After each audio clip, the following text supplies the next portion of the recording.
York City spread herself before you, with her bangles and her spangles and her stars. You were impressed with a city so undressed, had to go out cruising all the bars. Yo diría que la persona que más ha influido en mi carrera y en lo que he hecho todo este tiempo y haber elegido hacer moda ha sido mi madre. Yo recuerdo mi infancia fijándome mucho en lo que llevaba mi madre. Mi madre es una mujer con mucho estilo, lo sigue teniendo, y recuerdo fijarme mucho en lo que se ponía y cómo se mezclaba la ropa, los zapatos que llevaba, el ruido que hacían los zapatos. También mi abuela, por parte de madre, era de Madrid, pero venía todos los veranos a Lanzarote con nosotros, y me acuerdo de siempre fijarme en sus zapatos. Y tenía unas sandalias rosas como con unas margaritas que eran divinos, y me acuerdo de ponérmelos siempre y bajar a la piscina con ellos, y ahí empezó mi obsesión con el calzado. She's happy that you're here, but when you disappear, she won't know that you're gone to say goodbye. Cuando me fui de Lanzarote a estudiar a Madrid, empecé estudiando historia del arte. Yo no empecé con moda directamente. Mi madre me convenció para que me cambiara, y me buscó ella la escuela donde estudié, que fue el Centro Superior de Diseño de Moda de Madrid. Mi padre también tuvo mucha influencia en esto y me convenció de que no estudiara historia del arte y me cambiara a diseño de moda. Mis hermanos viven en Nueva York también, mi hermana de hecho vive arriba. Mi hermana fue la primera en llegar aquí. Estudió también en Madrid psicología, pero vino y se especializó en psicología forense. Y ahora es la directora clínica de Rikers Island, en la cárcel. Después vine yo y después vino mi hermano. Mi hermano es guitarrista de jazz. Tener a mis hermanos aquí ha sido la razón por la que he durado tanto tiempo en Nueva York. Probablemente a lo mejor no hubiera durado tanto si no los hubiera tenido aquí.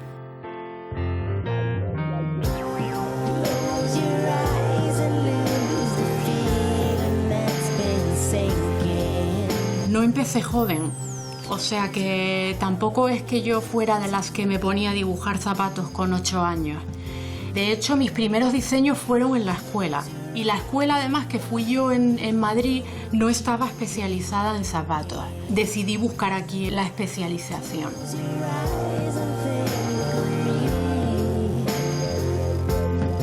La verdad es que cuando llegó el momento de irme de la isla, tenía muchísimas ganas de salir de la isla.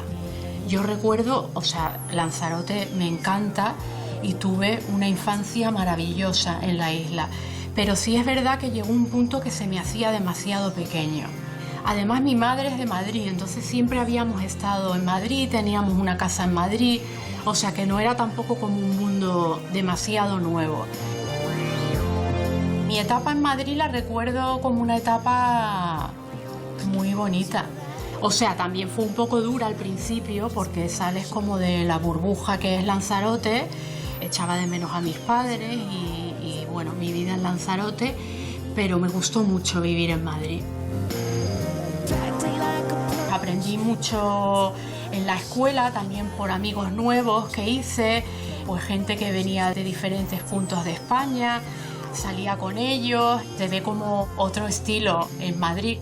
Entonces, mientras estaba estudiando los 4 años en moda, empecé a pensar en cuáles eran las opciones y además tuve la suerte que en ese momento mi hermana se vino a Nueva York a vivir y bueno, y vine a visitarla y fue cuando decidí que terminaba la carrera y me venía aquí.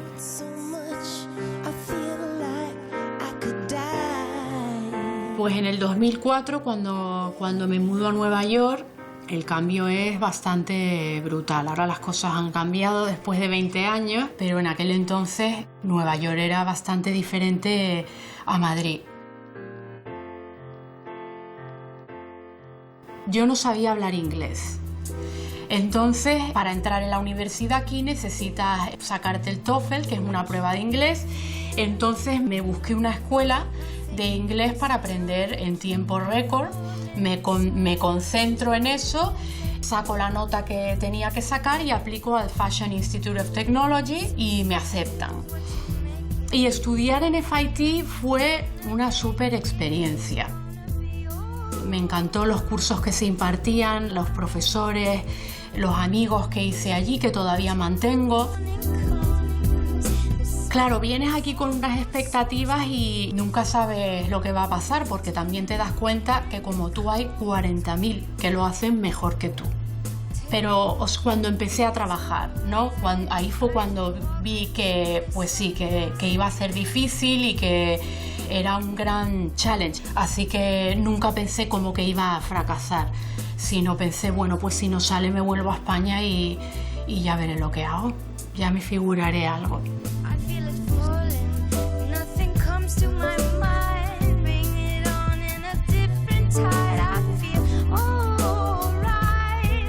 El contacto laboral fue fácil en parte porque cuando terminabas los 2 años en FIT había unas prácticas que te buscaba la escuela.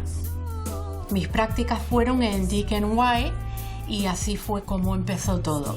Cuando estaba haciendo mis prácticas conocí a Sofía Zizzi, que es mi mentora y una de mis mejores amigas. Ella era la diseñadora de zapatos, freelance en DKNY. Ella acababa de abrir su propio estudio de diseño y así empezó todo.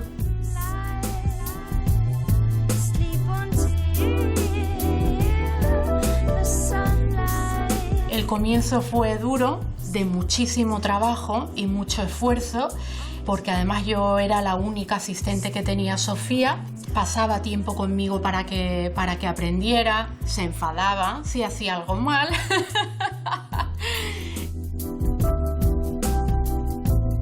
Aprendí, la verdad, que en tiempo récord. Bueno, pues mientras trabajaba con ella, la llamaron de Marc Jacobs para ayudar en los zapatos de Marc by Marc Jacobs como freelance. Y entonces Sofía en aquel entonces tenía mucho trabajo y bueno, aceptó un poco con la condición de que era yo la que iba a encargarme de ese proyecto. Y me acuerdo, cuando empecé a estudiar en Madrid, siempre, mi sueño era trabajar con él. Anna, you happy? Good. Yeah. Cool. Lo disfruté mucho. También me dio mucha pena dejar a Sofía, pero bueno, obviamente ella lo entendió. Y bueno, y estuve en Marc by Marc Jacobs 2 años. Y después de esos 2 años, Sofía me llamó porque empezaba su propia marca. Y entonces dejé Marc y me fui con ella otra vez. En la etapa de Julieta tengo un poco una crisis existencial. De repente como que me agobié un poco aquí en Nueva York y dejé el trabajo y me fui a Madrid. Estuve allí creo que 6 meses. Volví a Nueva York con la idea de mudarme definitivamente, pero cuando vuelvo Sofía me llama y me dice que en Calvin ya habían anunciado que venía Raf Simons como nuevo director creativo y que estaban buscando gente para la primera temporada. Y entonces pensé, bueno, pues claro, ¿por qué no? Voy a hacer la entrevista. Además, Sofía había trabajado en Calvin anteriormente, entonces ya la conocían. Y bueno, entonces ella me recomendó y me contrataron como freelance para hacer esa primera temporada. Ellos ya tenían una diseñadora para el puesto de directora que venía de Europa, pero por razones de visado no pudo llegar a tiempo y entonces tuvieron que buscar gente en Nueva York.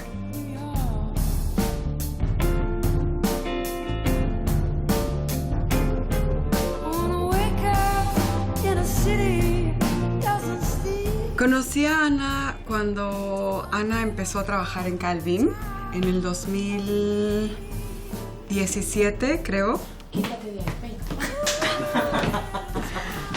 Ramon wants to be interviewed too, because Ramon has to deal with everything. Y bueno, la conocí cuando ella empezaron la línea de Calvin Klein de 205 bajo Raf Simons. Y yo era la senior designer de bolsas y de accesorios para Calvin Klein Jeans. Y estábamos todos en el mismo piso. Entonces, aunque trabajábamos en diferentes líneas, es un piso no muy grande. Entonces todos los accesorios estaban ahí. Ana y yo, o sea, cuando la conocí, como que, ¿sabes cuando conoces a alguien que sientes que llevas toda la vida conociéndolos? Fue como algo así. O sea, cuando llegó dije, ay.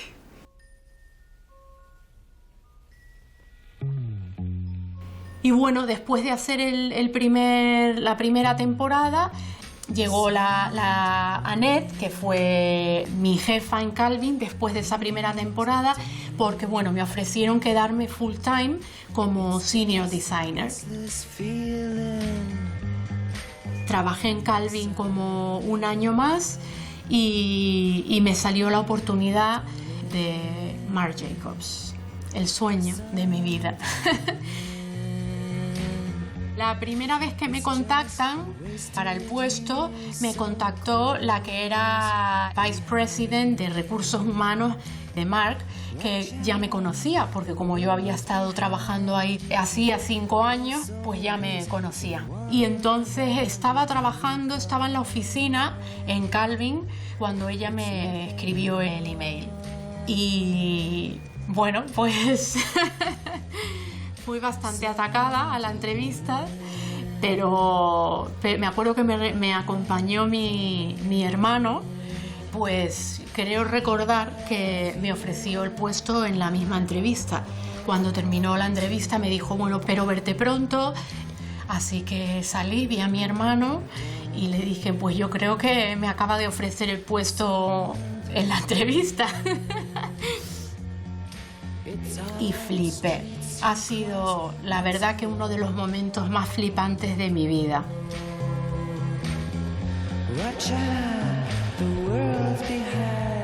Pues trabajar con Marc no es tarea fácil. Es complicado, tener su aprobación es muy difícil. Claro, estás trabajando con un genio, porque además con Marc se trabaja al último minuto, o sea, cambia de idea en el último minuto y bueno, pues había que poner mucho esfuerzo, diría yo, las 2 semanas antes de un desfile, por ejemplo, hasta la aprobación final, que nunca era una aprobación final. Trabajar con Marc ha sido un antes y un después en mi vida y en mi carrera. Tuve que probar mi valía constantemente. A veces las mujeres somos como que no queremos ser egocéntricas y no decimos las cosas. Y los hombres no tienen problema en decir, esto lo hice yo y esto fue mi logro y todo el mundo se los aplaude, incluyendo nosotras, y no nos lo aplaudimos a nosotras. Y es algo que tenemos que cambiar, o sea, también es como un switch que tenemos que hacer.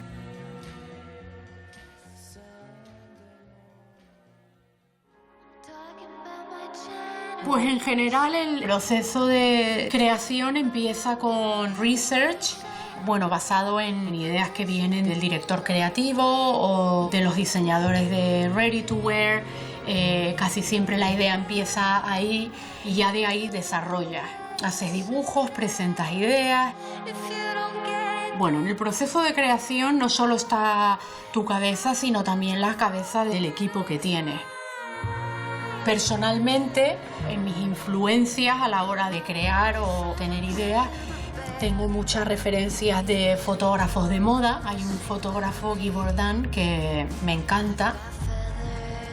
Todas las marcas en las que he trabajado o todas las compañías siempre se va a ver como referencia Manolo Blahnik. Siempre lo tienen a él como referente.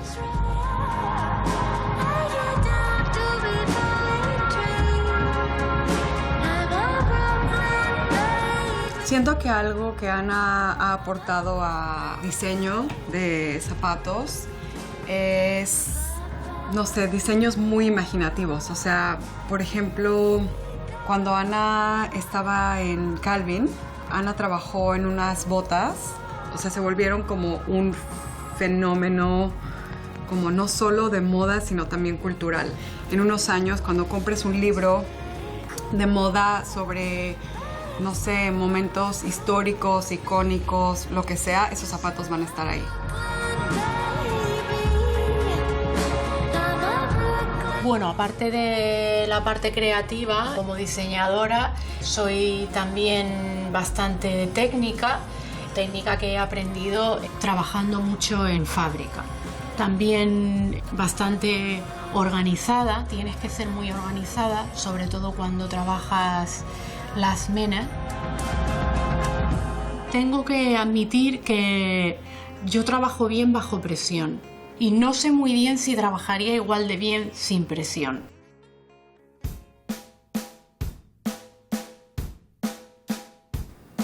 Que gente famosa lleve las creaciones para mí no tiene mucho mérito.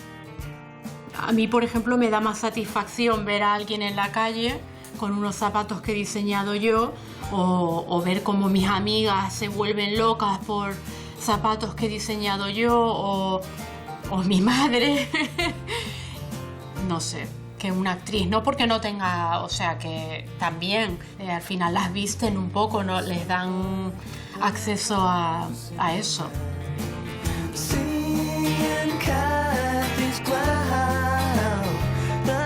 Bueno, mi preferencia, lo que ha sido siempre mi preferencia es el tacón alto.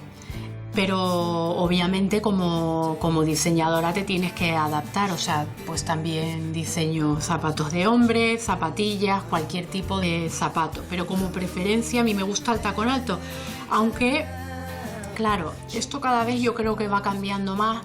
El tacón alto es incómodo y yo lo llevo ahora porque estoy aquí sentada haciendo una entrevista, pero este no es mi zapato del día a día. De hecho, voy siempre en zapatillas o en un zapato de tacón bajo. Estos tacones que tengo yo aquí de decoración me los pongo muy poco porque al final son incómodos. El zapato pasado de 90 milímetros es incómodo y da igual que la horma sea ancha o más fina, es incómodo, o eso creo yo.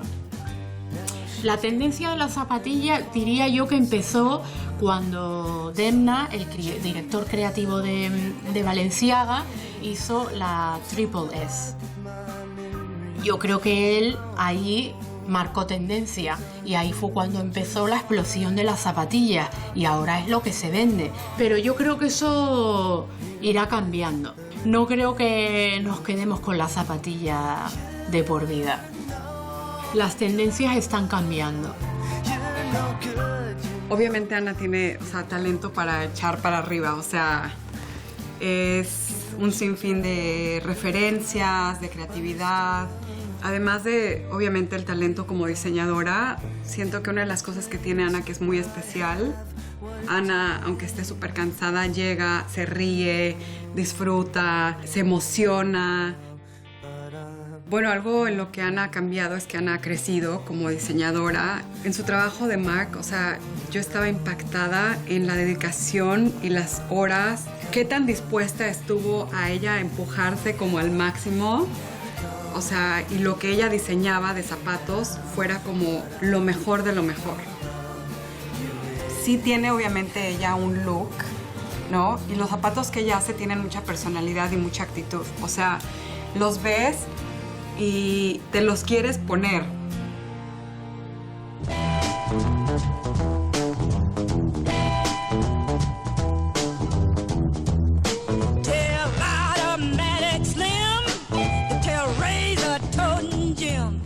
Bueno, pues la vida en Nueva York no es fácil, pero claro, compensa mucho. Es una ciudad, yo creo que lo más importante de Nueva York es la diversidad. O sea, yo no podría considerar vivir en un sitio que no es diverso. Pues, ¿qué hago yo en Nueva York? Trabajar y Tengo muchos amigos, veo mucho a mi hermana que vive arriba, salir a cenar o hago cenas aquí en casa o voy a casas de amigos, voy a museos. Siento que yo cuando conocí a Ana fue como amor a primera vista. Podemos hacer todo juntas y siempre es súper divertido.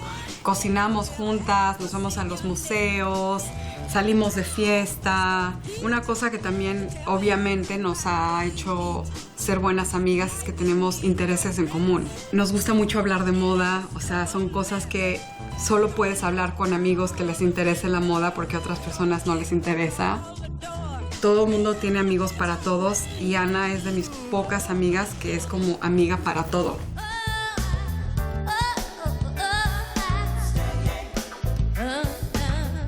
Pues el objetivo por ahora es quedarme en Nueva York. Es aquí donde me veo viviendo.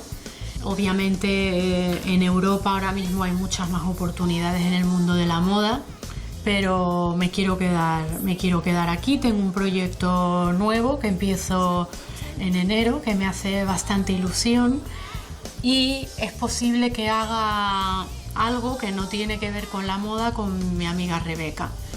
Hablado, todavía no lo hemos empezado, pero bueno, que puede estar muy bien.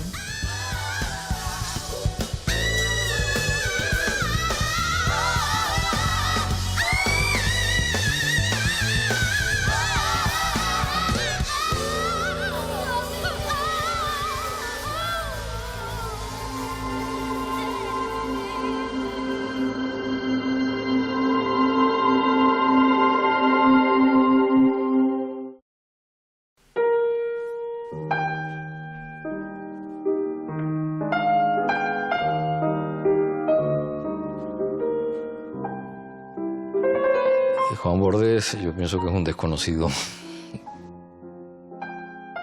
No sé, no me gustan las definiciones porque muchas veces no te quieres a ti mismo, no te gusta verte así y bueno, tengo muchos defectos y pocas virtudes. Quizás de la virtud que me siento más orgulloso es la de tener empatía con, como digo, hasta con una hormiga.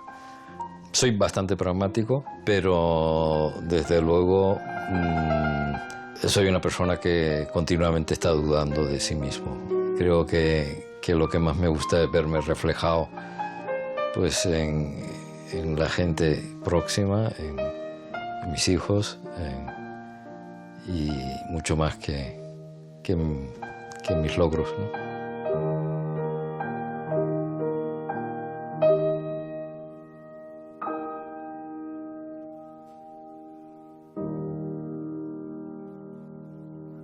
Realmente yo siempre he sido bastante intenso en mis aficiones y las he llevado siempre hasta un extremo y he tenido muchas aficiones, pero en el fondo cuando las ves a distancia ves que la única que prevalece en todas ellas es la de escultor. Todo lo que me interesaba de la religión era toda esa ceremonia, parafernalia que estaba detrás. Me entusiasmaba, por ejemplo, la ceremonia del Viernes Santo, en donde las estatuas se cubrían, las imágenes se cubrían y después caía el velo. Eso era lo más.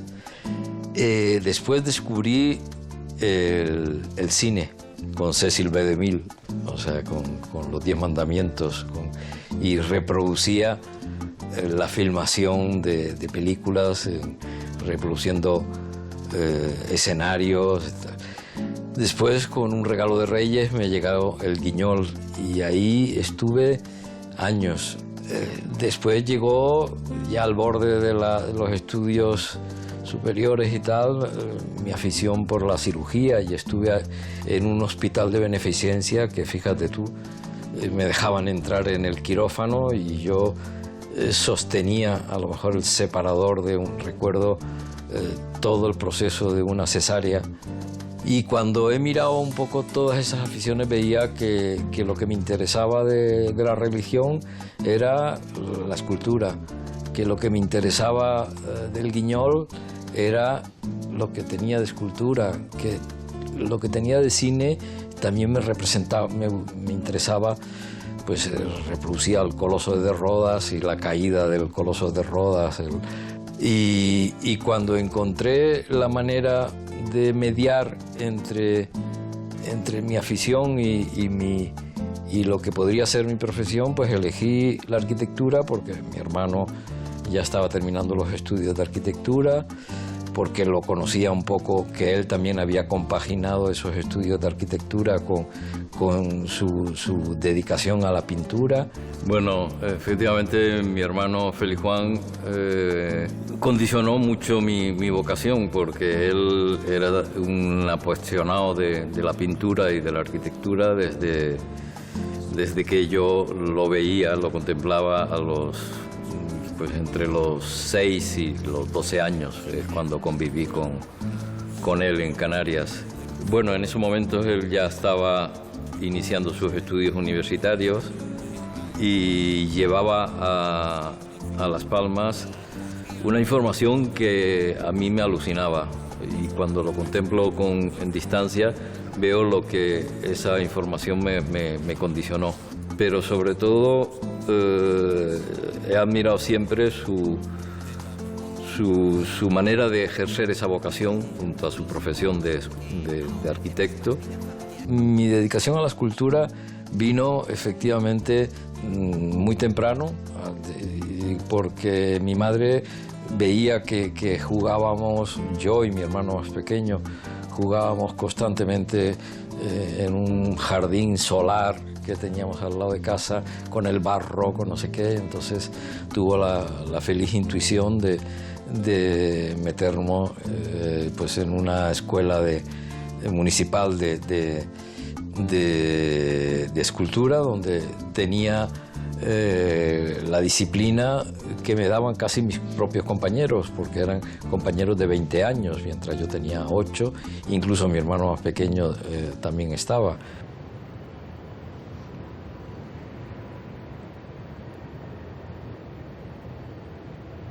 Yo casi hablo de un gen artístico, primero casi por parte de mi madre, venía como muy directamente. Mi madre era sobrina de un gran pintor, Nicolas Massieu, un pintor impresionista poco conocido, pero que en Canarias empieza a valorarse, pero que, bueno, se ha valorado, pero que realmente no tiene proyección nacional y menos internacional. Pero era un pintor de un grandísimo nivel. Pero después también, sorprendentemente, descubrí que yo pasé una temporada en Burdeos, estuve becado un tiempo, y sorprendentemente descubrí que Bordes en Burdeos, pues un gran coleccionista de arte, que su colección está en el Museo de Artes Decorativas de Burdeos, que otro Bordes tenía unas manufacturas cerámicas extraordinarias. Otro Bordes trabajó con Delacroix. Y después, pues, otra tontería que yo suelo contar, que efectivamente tuve la fortuna de nacer en una casa, con una casa que hacía esquina a Berruguete con el Greco. O sea, esa confluencia de esos dos lenguajes, para mí, cuando lo descubrí, digo, pero si es que no puede ser verdad.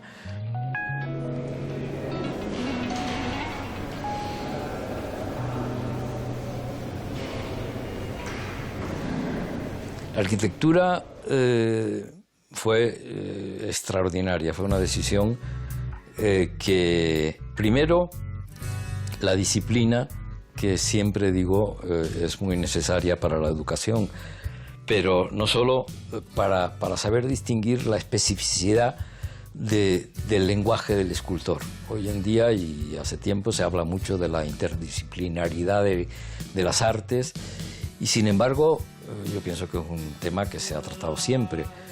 La obra de arte global, pues también siempre se pensaba que una escultura tenía una ambientación espacial extraordinaria. La Atenea Parthenos, pues evidentemente no era solo esa escultura, era también la lámina de aceite que estaba frente a ella, el reflejo de la luz dorada, en fin, que en una palabra los griegos y toda la antigüedad sabían mucho de instalación. Para eso me ha servido a mí la arquitectura, para no querer hacer arquitectura con mi escultura, sino explotar lo más específico de la potencia que tiene ese trocito de piedra, ese trocito de materia. Y nos vamos, como siempre, a Miguel Ángel, que él, cuando quería expresar una idea concreta, se iba a la poesía, o se iba a la arquitectura, o se iba a la pintura, o se iba a la escultura. ¿Qué pasa? ¿Que Miguel Ángel no sabía que podía integrar todas las artes? Pues sí, un poco de respeto, porque yo creo que todos los grandes escultores han configurado el espacio con esa energía que salía de aquella piedra, que hoy en día le hemos quitado mucha de esa potencia al llevarla al museo.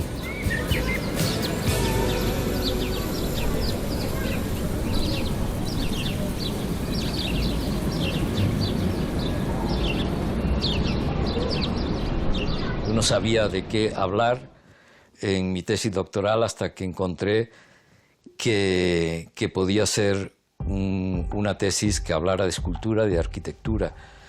Y empecé enunciándola con, le llamaba la escultura urbana y edificatoria en Madrid. Y pasé, no 2 años, pasé 3 años fotografiando cualquier rincón de Madrid donde hubiera una ménsula, un comportamiento escultórico en la arquitectura que estaba en todas las casas de Madrid, en la coronación de edificios de Madrid. Y cuando yo llegué, le pedí a Juan Navarro que iba a empezar a redactar. Le dije: Juan, quiero reunirme contigo. Y le dije: me voy a empezar a redactar, te voy a llevar todo el material. Y me fui con mis grandes carpetas de diapositivas de toda esa obra. Y sin abrir aquel material, Juan me dijo: oye, Juan, ¿tú no piensas que Madrid es muy cutre? Y yo me quedé petrificado. Y yo le dije: pero Juan, Madrid estaba en el título de mi tesis. ¿Por qué no te vas a los mejores ejemplos mundiales? Claro, yo salí de aquella entrevista diciendo: bueno, y todo esto, pero después recapacité y digo: es el mejor consejo que me han dado. Y cambié la tesis, todavía la generalicé mucho más. Claro, cuando pedí cambio a una cosa más general, la gente decía: pero está loco. Y me fui a la trataística arquitectónica a buscar la normativa que existía en todos los tratados de arquitectura, en Francia, en Italia y en España, sobre la escultura que utilizaba el arquitecto.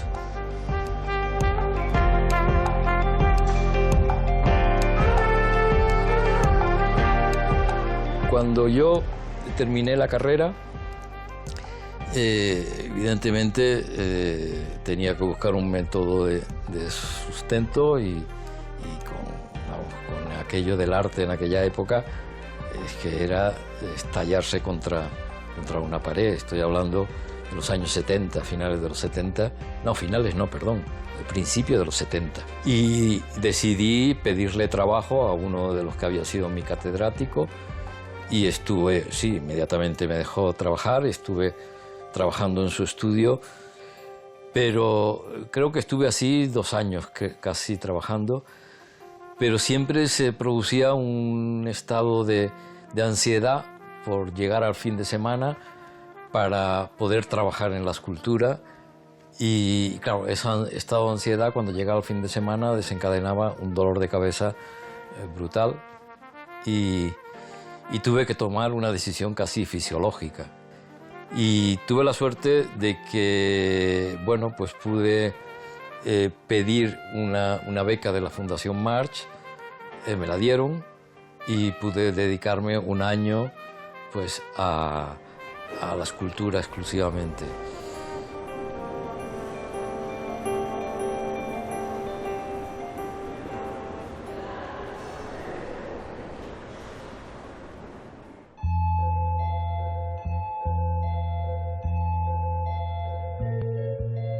Bueno, horas en las que yo paso en el taller no las puedo contar, y en la producción de una obra son innumerables. Si yo cobrara por una escultura mi hora de trabajo a 50 céntimos, saldría un precio astronómico. Tengo un proceso de trabajo pues en donde llevo pues muchísimas obras a la vez. O sea, y yo hay obras que las he expuesto, han vuelto a mi taller y he seguido trabajando con ellas, las he transformado, y ahora tengo obras en el taller que están creadas hace 20 años. Yo quizás he logrado desprenderme de lo que significa, que con sus ventajas y su decisión de quedarte casi en la exclusión del ambiente artístico del momento, que parece que has dejado la escultura. A mí hay veces que la gente te pregunta, ¿pero qué te pasa? ¿Ya no haces escultura?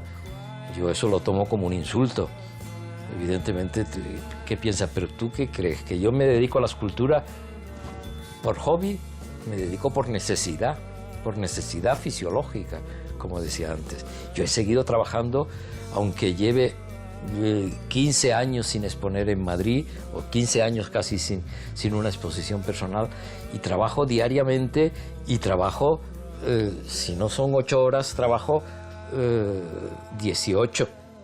Yo en mi día a día realmente comparto ese día tengo el privilegio de poderlo compartir con muchas actividades, y eso me produce una relajación, un descanso. Yo estoy, pues si trabajo 14 horas, es una jornada normal, pero evidentemente no tengo el cansancio de una persona que está 8 horas trabajando en una misma obra, en un mismo escenario, en un mismo escritorio.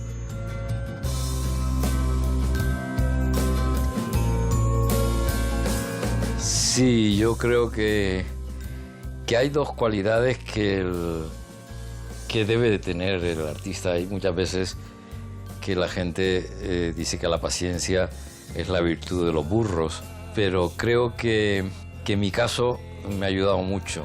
O sea, primero, tener paciencia de no necesitar un reconocimiento inmediato de tu obra para seguir trabajando con la misma intensidad. Y en segundo lugar, o sea, la otra virtud que digo que creo que tiene que tener un artista es la de saber vivir con la insatisfacción, ¿no? De que nada de lo que haga va a estar en el nivel de sus expectativas cuando lo pensaba.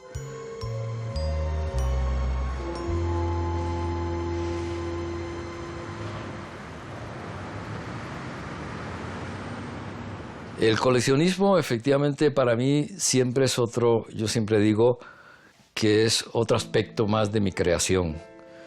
Coleccionar es crear. Si se crea, pues una idea. En este caso sí es una idea, o sea, que creas con objetos materiales. Y yo efectivamente detecté esa falta porque iba por todas las bibliotecas. Allí en la Vaticana estuve trabajando mucho tiempo, pero en París, en todos los sitios, buscaba y no encontraba esos libros que yo quería estudiar. Y entonces yo entendí que aquello era necesario buscarlo. En aquellos momentos no había ordenador, Estoy hablando de los años 60, 70 más bien, cuando empiezo a buscarlos por todo el mundo. Juan Bordes es un hombre con una enorme curiosidad intelectual. Yo creo que una palabra que podría resumir a Juan Bordes es humanista. Es una figura que recoge lo esencial del humanismo.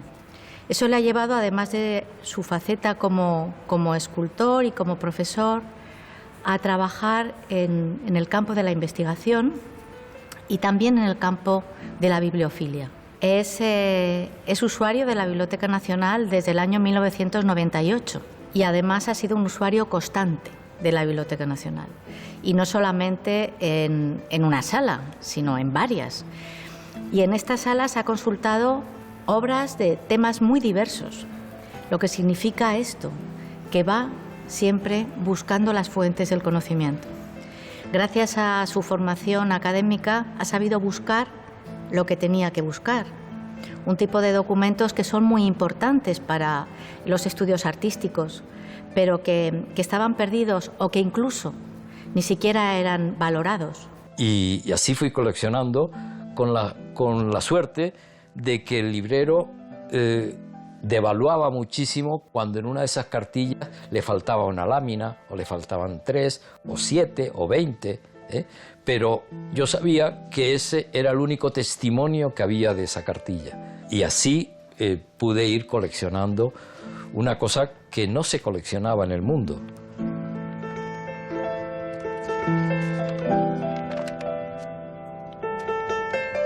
El Prado, por ejemplo, de cartillas de dibujo, había entrado una gran colección de libros de arte, que fue la colección Cervelló, y habían entrado 3. De la colección de Madrazo, pues había entrado 1 o 2. Cuando entró la mía, entraron 170 y pico cartillas de dibujo. Yo creo que eso precisamente es una de las facetas más importantes de Juan Bordes, ¿no? Su capacidad de construir un relato múltiple, que es un relato muchas veces equivalente al que hacemos en los museos, es decir, la faceta como coleccionista de buscar, de rastrear materiales poco apreciados en un momento determinado de la historia. A partir de esa recopilación que hace durante años en los que el coleccionismo aflora, empieza a estudiar, empieza a investigar, empieza a ir desarrollando precisamente un relato que no se ciñe exclusivamente a las obras, sino que se amplía a lo que ha sido la sociología del arte, los usos del arte. Todo ese trabajo de coleccionismo tiene un fruto. Ese fruto lo lleva lo materializa en libros, lo materializa en exposiciones y posteriormente, y es algo que los museos nos nutrimos de ello, acaba llegando a una institución pública. Es decir, Juan Bordes reúne, yo creo que esa faceta de coleccionista, de aficionado, de entendido, de historiador y sobre todo de divulgador también, ¿eh? No es un coleccionista de esos que coleccionan solo para él y que colecciona objetos valiosos que tienen un fin en el mercado posteriormente, sino que es alguien que colecciona materiales poco valorados en su momento, es decir, tiene una visión, una perspectiva de futuro, una perspectiva patrimonial, y por otro lado es un hombre generoso que lo que hace es no ocultar lo que tiene, sino rápidamente querer estudiarlo y divulgarlo, darlo a conocer. Bueno, cuando se presentó la colección, el director del Prado me decía, pero Juan, ¿no te da pena dejar todo esto? Y yo dije que ni hablar, que para mí ese era el fin último de todo ese trabajo, que yo sabía que aquello no me pertenecía. Yo sé que eso tendrá interés y valor cuando yo lo ponga en orden, lo demuestre y otros quieran seguir esa senda. Y así lo fui haciendo. Sabía que eso no era para mí. O sea, yo he coleccionado siempre sin ese sentimiento de propiedad que tienen a veces los coleccionistas. Yo sé que eso no es mío.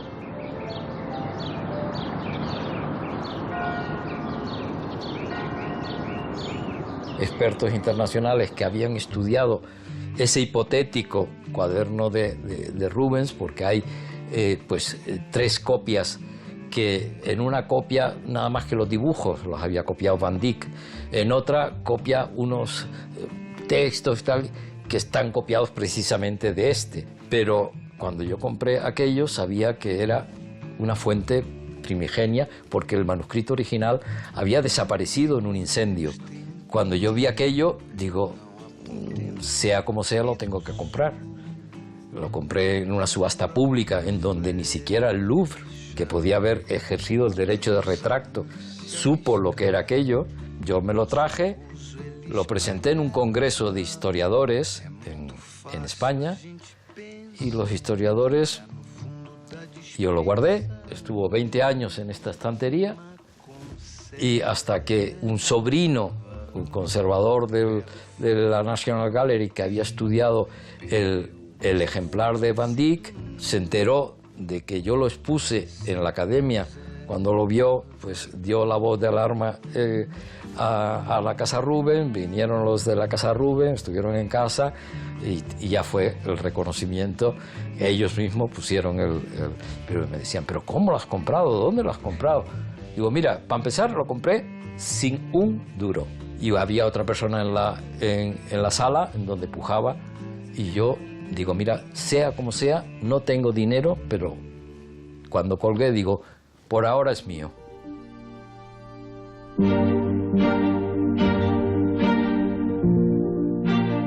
Yo con mis libros, con mis colecciones, estoy cercando el campo que nada más que puedo expresar con la escultura.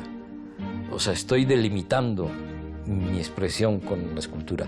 Insisto que no tiene ningún mérito porque es una obligación la que tienes, ¿no? O sea, una obligación de perder el tiempo en algo que a veces te satisface un mensaje que te llega, una carta de un desconocido que te llega y te dice gracias por...